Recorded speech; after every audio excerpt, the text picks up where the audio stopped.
वसा जनसेवेचा। महिलांचा एसटी प्रवास स्वस्त करण्यासाठी शासनाने महिला सन्मान योजनेअंतर्गत 50% सवलत दिली। मात्र या सवलतीचा लाभ घेण्यासाठी आवश्यक एनसीएमसी स्मार्ट कार्ड मध्ये पैसे भरताना सुविधा शुल्क आणि जीएसटीची कात्री लागत असल्याचा धक्कादायक प्रकार सिंदखेड राज्यात समोर आला आहे। शहरातील एका महिलेने 30 जुलै रोजी एनसीएमसी कार्ड काढले। त्यासाठी 199 रुपये घेण्यात आले।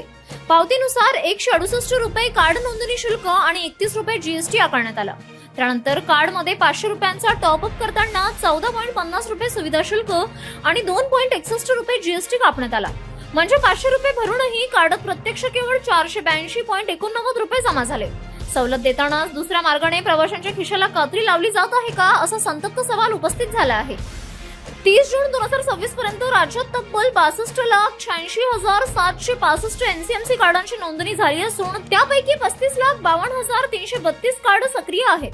या लाखो कार्ड धारकांनी केलेल्या रिचार्ज मधून किती सुविधा शुल्क वसूल झाले, त्यावर किती जीएसटी आकारला, ही रक्कम एमएसआरटीसीच्या तिजोरीत जाते, अधिकृत एजंटकडे की खासगी सेवा पुरवठादारांकडे यांचा अधिकृत हिशोब अद्याप जनतेसमोर का नाही? विशेषतः महिला सन्मान योजनेच्या किती लाभार्थ्यांना हे शुल्क भरावे लागले, त्यांच्याकडून एकूण किती रक्कम वसूल झाली आणि त्यांना शुल्क माफी का नाही याचा खुलासा होणे आवश्यक आहे। एका महिलेच्या पावतीने राज्यव्यापी प्रश्नाला तोंड फोडले आहे। 50% सवलत देणारे शासन एनसीएमसी रिचार्ज वरील अतिरिक्त वसुली थांबवणार की लाखो प्रवाशांच्या पैशांचा संपूर्ण हिशेब जाहीर करणार?